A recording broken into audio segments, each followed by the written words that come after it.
সেই মহান তবরক তাআলার জন্য যে মহান রব্বুল আলামিন আমাকে আপনাকে আদর হাজার মাকলুকাতের মধ্যে আল্লাহ পাক আমাদের সৃষ্টি করে সৃষ্টি করলেন, সেই মাবুদের কালামত শুকর আদায় করে আমরা বলি আলহামদুলিল্লাহ।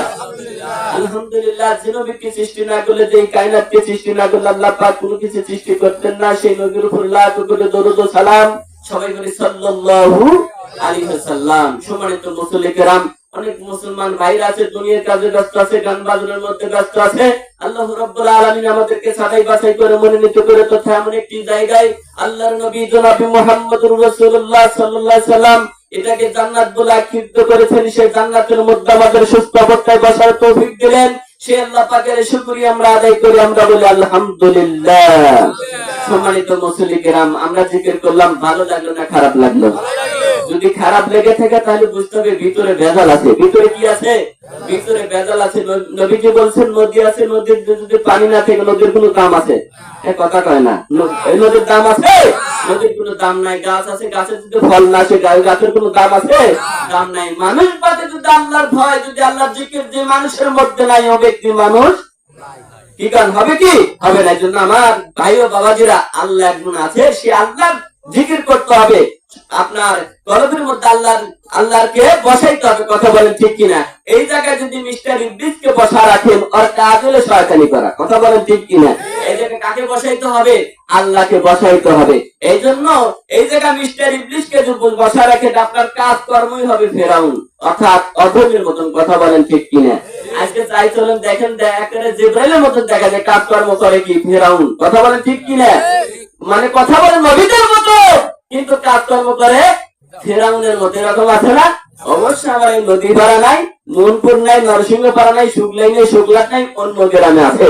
কি করেন? আজকে এই জায়গা ভালো কথাই কোয়া লাগবে, যদি নিজের গা বলে না করে ওই জায়গা করে আবার গুলি খাবো। কথা বলেন ঠিক কিনা? আমার ভাই ও বাবাজিরা, আল্লাহ রাব্বুল আলামিন আমাদেরকে সৃষ্টি করেছেন একমাত্র তার দাসত্ব করার জন্য। কিসের জন্য? তার দাসত্ব করার জন্য। আল্লাহ পাক পবিত্র কোরআনুল কারীমের মধ্যে ঘোষণা করেন, ফাদখুলি ফি ইবাদি ওয়াদখুলি জান্নাতি। আল্লাহ পাক বলতেছেন, বান্দারে তোমরা যদি আমার দাসত্ব করো, আমার গোলামি করো, এই দাসত্ব করার কারণে, গোলামি করার কারণে আমি তোমাদেরকে জান্নাত দেব। আমি আল্লাহ পাক ওয়াদা করলাম। জোরে কান সুবহানাল্লাহ। এইজন্য আমার ভাই ও বাবাজিরা, কার দাসত্ব করতে হবে? আল্লাহ তাবারক তাআলার গোলামি করতে হবে, আল্লাহ তাবারক তাআলার দাসত্ব করতে হবে। এইজন্য আমার ভাই ও বাবাজিরা, আল্লাহ রাব্বুল আলামিন বলেন, বান্দারে তোমরা যদি আমার দাসত্ব করতে পারো, আমার গোলামি করতে পারো, এর বিনিময়ে আমি তোমাদেরকে জান্নাত দেব। ইবাদত দুই প্রকার। কয় প্রকার? ইবাদত দুই প্রকার, আর্থিক ইবাদত এবং শারীরিক ইবাদত। আর্থিক ইবাদত হলো আপনার হজ করা, যাকাত দেওয়া, মাদ্রাসা মসজিদ করে দেওয়া, এটা হলো কি আর্থিক ইবাদত। শারীরিক ইবাদত হলো কি? 5 ওয়াক্ত নামাজ। কথা বলেন ঠিক কিনা?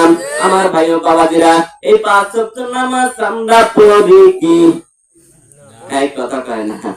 5 ওয়াক্ত নামাজ পড়ি না। আল্লাহর নবী জনাব মুহাম্মদুর রাসূলুল্লাহ সাল্লাল্লাহু আলাইহি সাল্লাম বলেন, বালহুমা দাল, ওই ব্যক্তি সবচেয়ে নিকৃষ্ট যে ব্যক্তি ঠিকভাবে নামাজ ছেড়ে দিল। তাহলে চিন্তা করে দেখেন, আল্লাহ পাক বলতেছেন, লাকাদ খালাকনাল ইনসানা ফি হাসানি তাকওয়িম। আমি সুন্দর করে অতিবা সুন্দর করে মানুষকে সৃষ্টি করলাম, কিন্তু আল্লাহ পাক এত সুন্দর করে সৃষ্টি করলেন, বলুন তো যত মাখলুক আল্লাহ পাক পাঠাইছেন, আমাদের মধ্যে এত সুন্দর চেহারা দিয়া, এত সুন্দর দিল দেয়া, এত সুন্দর ভাষা দিয়া অন্য কোন জাতি কি সৃষ্টি করেছে? মানুষ যদি আপনার কালো হয়, খাটো যদি হয়, বলুন তো এত সুন্দর ভাষা আল্লাহ তাবারক তাআলা দিয়েছে, অন্য কোন জাতিকে দেয় নাই।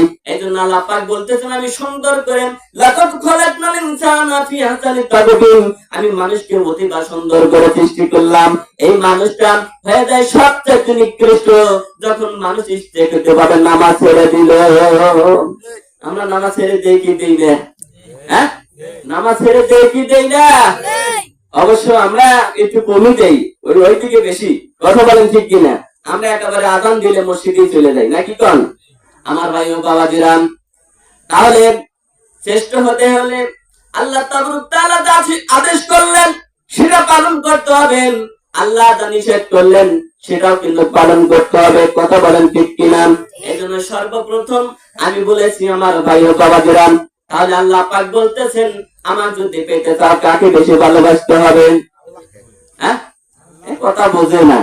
আল্লাহ পাক বলতেছেন আমার যদি পেতে চাও নবীকে বেশি ভালোবাসতে হবে। নবী নবী বলতেছে আমার যদি পেতে চাও তাহলে উম্মতের সাথে সম্পর্ক করতে হবে। কথা বলেন ঠিক কিনা? এই জন্য আমরা ভাই ও বাবাজিরান চরণে ফেরনে আমাদের ভালো ব্যবহার করতে হবে। বলুন তো আমাদের চরণে ফেরনে কি আমাদের মহব্বত আছে? কি আছে কি? মহব্বত কিন্তু নাই। এই জন্য আপনি দুনিয়া থেকে সবাই